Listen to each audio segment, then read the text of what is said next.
우리를 행복하게 해주는 음식 중에 하나가 커피죠.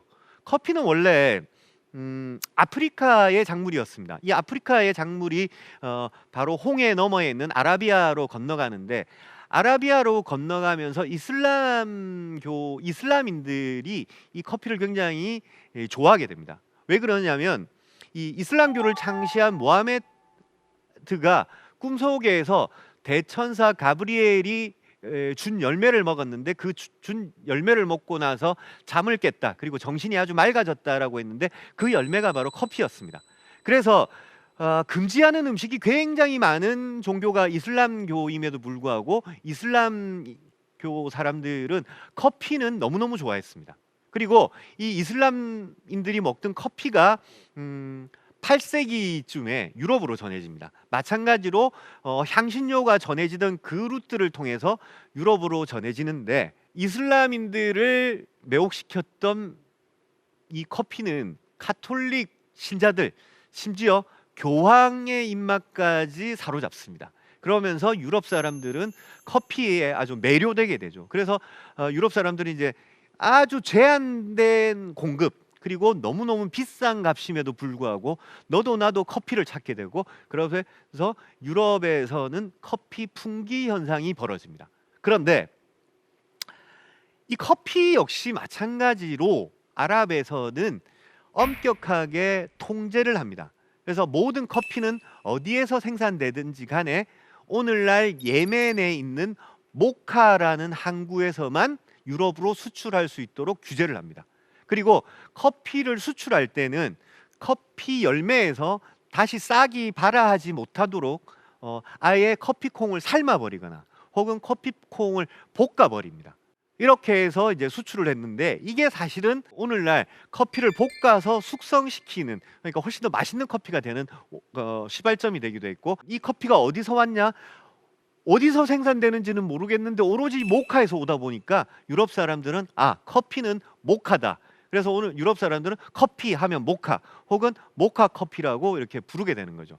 그런데 유럽 사람들이 향신료에서 그랬던 것처럼 커피에서도 마찬가지입니다. 이 사람들이 이제 도대체 어디서 이 커피는 재배되는 것인가, 그리고 이 커피를 우리가 직접 재배해야 되겠다라고 생각을 합니다. 그러면서 이 아랍에서만 재배되던, 아랍 사람들이 엄격하게 통제하던 커피를 훔쳐냅니다. 이걸 누가 훔쳐내느냐? 네덜란드의 유대인들이 훔쳐냅니다. 그리고 이것을 이제 네덜란드가 가지고 있던 여러 식민지에다가 심어봅니다. 다 실패하는데 첫 번째로 성공한 곳이 어디냐? 바로 인도네시아의 자바라는 지역입니다. 그래서 자바에서 성공하고, 자바가 성공한 다음에는 그 다음에 필리핀으로 옮겨갑니다. 그래서 커피를 최초로 대량으로 생산한 곳은 아이러니하게도 아랍이 아니라 바로 아시아였습니다. 그리고 이 커피가 이 시쳇말로 돈이 된다고 확인한 네덜란드 사람들은 커피의 재배 면적을 점점점 늘려갑니다. 이번에는 또 다른 자신들의 식민지였던 아메리카 대륙으로 넘어갑니다. 그러면서 아메리카 대륙의 여러 곳에다가 커피를 심어 보는데, 가장 커피 농사가 잘 됐던 곳이 어디냐? 바로 브라질과 콜롬비아였습니다. 그래서 여러분, 오늘날 커피를 가장 많이 생산하는 국가가 바로 브라질과 콜롬비아입니다. 커피는 아주 일정한 고도와 특정한 기후가 받쳐줘야 생산되기 때문에, 그 기후대가 어디냐면 적도를 중심으로 한 아래 위입니다. 그래서 여러분, 지도에서 보시면 색깔이 표시되어 있는 부분, 요게 하나의 벨트처럼 이어진다. 그래서 이 지역을 커피 벨트, 커피가 생산되는 지역을 커피 벨트라고 하는데, 굉장히 아이러니하게도 정작 커피를 먼저 좋아하고 커피를 먼저 수출했던 아라비아 반도를 보시면요, 커피가 전혀 생산되지 않습니다. 지금은 오히려 네덜란드 사람들이 퍼뜨렸던 다른 모든 지역에서 커피가 생산되죠. 이렇게 퍼진 커피는 지금은 이 커피의 위상이 어느 정도냐면요, 여러분, 전 세계적으로 교역되는 물동량, 그러니까 배가 실어서 이렇게 움직이는 물동량이 가장 많은 제품은 석유입니다. 석유 다음으로 많은 제품이 바로 놀랍게도 커피입니다. 그래서 커피는 전 세계에서 가장 많이 이동을 하는 식품이다라고 보시면 되겠습니다. 그래서 유럽 사람들에게는 정말 뜻밖의 일이 벌어진 게 식민지를 개척하면서 설탕이 들어왔습니다. 그리고 이제 커피가 들어왔죠. 그리고 난 다음에 또 심지어 중국이 독점하고 있던 차 재배 지역까지도 유럽 사람들이 넓혀가기 시작합니다. 중국에서 재배하던 차를 인도와 스리랑카에서도 재배를 하죠. 그러면서 이제 차도 이제 유럽에 들어오게 됩니다. 그러고 중국산 도자기까지 들어오게 됩니다. 그래서 중국산 도자기에 이 아라비아에서 온 커피 그리고 중국에서 온 차를 담아서 마시죠. 여성들은 티를 좋아하고 남성들은 커피를 좋아하고 그리고 거기에 아프리카인들의 피눈물로 만든 설탕을 마음껏 타서 마십니다. 이러면서 영국 같은 경우에는 티하우스 문화가 발달하고 프랑스나 다른 유럽 지역에서는 커피하우스가 생깁니다. 이게 오늘날 유럽의 어떤 이 문명 사회 그러니까 일종의 문학을 꽃피우고 예술을 꽃피운 아주 이 대표적인 공간이 바로 영국의 티하우스와 프랑스의 이 커피하우스로 알려져 있는데 사실 이들이 먹었던 커피와 차 그리고 커피는 아주 아시아 사람들 그리고 아프리카 사람들 아메리카 사람들의 어떤 희생으로 만들어진 그런 음식이다라고 보시면 됩니다. 이게 바로 음식이 가지고 있는 제가 생각할 때 아주 좀 아이러니한 그런 모습이 아닐까 그렇게 생각을 합니다. 첫 번째 음식은 바로 감자입니다. 감자의 원산지는 남아메리카 대륙입니다. 원래 잉카인들이 많이 먹던 거고 감자는 잉카에서 많이 재배됐는데 약 1570년경에 유럽으로 전해졌습니다. 그런데 당시 유럽인들은 감자를 굉장히 싫어했습니다. 왜냐하면 감자의 외형은 일단 구멍이 아주 깊게 패여 있고 그리고 까만 점들이 있기 때문에 이게 천연두를 알았던 사람의 얼굴 같은 그런 모양을 갖고 있습니다. 그러다 보니까 일단 기분이 나쁘죠. 그리고 감자는 땅 속에서 자랍니다. 그러니까 아주 음습한 곳에서 자란다. 그래서 이것은 반드시 악마의 작물일 것이다 라고 생각을 합니다. 그래서 유럽 사람들은 처음에는 감자를 굉장히 기피합니다. 그랬던 유럽 사람들이 언제부터 감자를 먹기 시작하냐면 1700년대가 들어오면서부터입니다. 왜 감자를 먹었냐면 전 세계가 1600년대 중반부터 1800년대 중반까지 갑자기 굉장히 추워집니다. 그래서 우리 조선 시대 때도 아주 겨울이 추운 때가 가끔 생깁니다. 뿐만 아니라 유럽도 아주 추워집니다. 이게 이제 지구의 어떤 현상에 의해서 추워지는데 이걸 소빙하기라고 표현합니다. 소빙하기가 되면서 작물들이 얼어 죽거나 이러는 현상이 빈번하게 벌어지고 수확되는 작물들도 굉장히 적어집니다. 이럴 때 인류에게 아주 도움이 됐던 작물이 바로 감자였습니다. 그래서 이 소빙하기뿐만 아니라 유럽에서 빈번하게 전쟁이 벌어질 때마다 이 전쟁이 벌어지면 여러분 상대편이 키우고 있는 모든 작물들을 다 태워 없애버립니다. 군량미가 없어야 전쟁을 못할 것이라고 생각하고 이렇게 모든 작물을 태워버리는 것을 청야 작전이라고 합니다.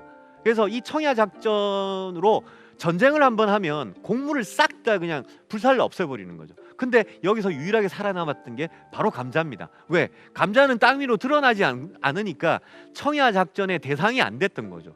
그러다 보니까 이런 추운 날씨 그리고 이런 빈번하게 벌어지는 전쟁에서 유일하게 살아남은 작물이 바로 감자라는 거. 그러면서 감자는 많은 나라를 기아에서 구해내기도 했습니다. 근데 이 감자가 아일랜드인들에게는 축복이자 엄청난 재앙을 가져옵니다. 지금 보시는 그림은 빈센트 반 고흐가 그린 감자 먹는 사람들이라는 그림인데요. 사람들의 표정이 굉장히 어둡고 전체적인 이미지도 굉장히 어둡게 느껴져 있는데 감자는 당시 유럽인들에게는 굶주림을 채울 수 있는 아주 유일한 수단이었습니다. 더군다나 아일랜드 같은 경우에는요. 이 감자가 너무너무 아일랜드의 환경과 잘 맞는 작물이다라고 생각해서 감자를 많이 심습니다. 감자를 심는데 너도 나도 성장이 수확이 많은 것이 확인이 된 단일 품종만 심게 됩니다. 근데 이렇게 감자를 많이 심을 수밖에 없었던 것이 이 아일랜드의 인구가 감자를 심으면서 급격하게 늘어납니다. 1600년대에 100만이었던 아일랜드 인구가 1800년대가 되면 400만으로 늘어납니다. 그리고 1850년대가 되면 아일랜드 인구는 무려 850만으로 늘어납니다. 모두 감자를 심으면서 이렇게 인구가 급격하게 늘어났는데 갑자기 1845년에 감자에 질병이 생깁니다. 그러면서 모든 감자가 말라 죽어버립니다. 800만이 넘는 인구가 감자 하나만 보고 지금까지 살아왔는데 갑자기 감자의 수확이 확 줄어들다 보니까 이 아일랜드 사람들은 대기근을 겪게 됩니다. 아일랜드 사람들이 얼마나 기근을 겪었냐면 약 5년 동안 먹을 게 없어서 많은 사람들이 굶어 죽게 됩니다. 5년이라는 기간 동안 100만 명의 아일랜드인들이 굶어 죽었습니다. 그리고 약 200만 명의 아일랜드인들은 이 굶주림을 피해서 뭐라도 먹고 살겠다라는 일념으로 배를 타고 거친 바다를 향해서 미국으로 이민을 갑니다. 오늘날 아일랜드 인구의 약 10배가 미국에서 살고 있습니다. 그리고 대표적으로 지금 미국의 대통령인 조 바이든 대통령의 선조 역시 당시에 아일랜드의 대기근을 피해서 미국으로 이민 온 아일랜드계 출신입니다. 그래서 감자는 인류에게 굶주림을 해결해 주기도 했지만 아일랜드 사람들에게는 어마어마한 비극을 낳은 그런 작물이기도 합니다. 그리고 마지막으로 콩입니다. 놀랍게도 여러분 콩의 원산지는 우리나라입니다. 우리나라와 만주 남부 지역이 콩의 원산지인데 그래서 우리나라는 예전부터 콩을 아주 다양한 방식으로 활용을 했습니다. 특히나 콩에는 약 40%의 단백질과 약 30%의 지방, 인간이 살아가는 데 필요한 다양한 영양소들이 포함되어 있습니다. 정말로 훌륭한 작물이고 콩을 흔히들 밭에서 나는 고기다라고 하는 것은 콩이 가지고 있는 이런 풍부한 영양 때문입니다. 그런데 콩에는 우리가 소화하는 데 필요한 효소를 방해하는 독특한 단백질이 있습니다. 그래서 이 단백질을 아주 효과적으로 제거하지 못하면 콩을 먹고 나면 소화불량이거나 배탈이 난다거나 이런 일이 벌어집니다. 그래서 콩을 먹기 위해서는 이것을 이 콩이 가지고 있는 이 독소를 효율적으로 제거하는 방식이 필요했는데 이 방식은 다른 나라는 잘 몰랐습니다. 그러다 보니까 콩의 소비량이 적었는데 우리나라는 이 콩을 어떻게 활용해야 아주 효율적으로 먹고 콩이 가지고 있는 영양소를 충분히 섭취할 수 있느냐를 아주 너무너무 잘 알고 있었습니다. 그 대표적인 게 바로 두부입니다. 두부는 콩이 가지고 있는 독소를 제거하면서 콩이 가지고 있는 영양소를 아주 완벽하게 섭취할 수 있는 하나의 방법이고 두부뿐만 아니라 된장, 간장, 고추장을 만드는 데 있어서 없어서는 안 될 재료가 바로 콩입니다. 그래서 한국은 콩을 너무너무 잘 활용해 온 국가인데 이 한국의 콩이 너무너무 훌륭한 작물이다 보니까 미국이 1920년대에 한국에 와서 한반도에 자생하고 있던 야생 콩들의 샘플들을 전부 채취해 갑니다. 그때 채취해 갔던 콩 샘플이 무려 3,000여 종에 이릅니다. 오늘날 미국에서는 제일 많이 재배하는 작물이 옥수수고 그 다음에 많이 재배하는 작물이 콩입니다. 그래서 미국이 재배하는 콩 품종의 대부분은 한국이 바로 원산지라고 보시면 되겠습니다. 그런데 미국이 이렇게 콩 재배를 많이 한 이유가 있습니다. 어떤 이유 때문에냐면요. 콩은 그 자체가 영양소로서도 아주 훌륭할 뿐만 아니라 콩의 뿌리에는 뿌리혹 박테리아가 기생해 있습니다. 근데 이 박테리아는 아주 긍정적인 박테리아라고 보시면 됩니다. 그래서 질소를 생산합니다. 비료의 주 성분은 질소입니다. 그러다 보니까 이 콩은 자체적으로 비료를 생산하는 작물이라고 보시면 됩니다. 그래서 콩을 심으면 토양이 오히려 비옥해집니다. 그래서 여러분 예전을 기억하시면 논두렁이나 밭두렁에 콩을 쭉 심어 놓은 걸 보셨을 겁니다. 그건 뭐냐면 이 재배하고 있는 작물들을 좀 더 건강하게 하기 위해서 일종의 비료를 뿌려 주시는 거라고 보시면 되겠습니다. 콩의 그런 기능을 알았기 때문에 미국은 한국에서 이 콩의 원종을 가지고 다양한 품종을 개량해서 콩을 심고, 오늘 이렇게 대단위로 심은 콩으로 미국은 주로 뭘 하느냐면 콩기름을 짜고 여러 가지 공업 제품을 만들기도 하고, 최근에는 바이오 연료도 만들기도 합니다. 음식은 가장 인문학적인 탐구 대상이다. 인간과 관련된 근원적인 문제나 사상, 문화 등을 중심적으로 연구하는 학문을 인문학이라고 합니다. 즉 인간을 이해하는 학문인 것이죠. 인간의 역사는 곧 음식의 역사라 해도 좋을 만큼 관계가 깊습니다. 오늘날 우리가 먹는 음식은 그 역사의 결과물이고, 우리가 무엇을 먹는지는 우리가 누구인지를 알려주는 중요한 단서가 됩니다. 따라서 음식을 탐구하는 것은 인간을 이해하는 것이고, 이것이야말로 가장 인문학다운 주제가 아닐까 생각합니다. 지금까지 대한민국 최고의 강연 최강 1교시 박상현이었습니다. 감사합니다.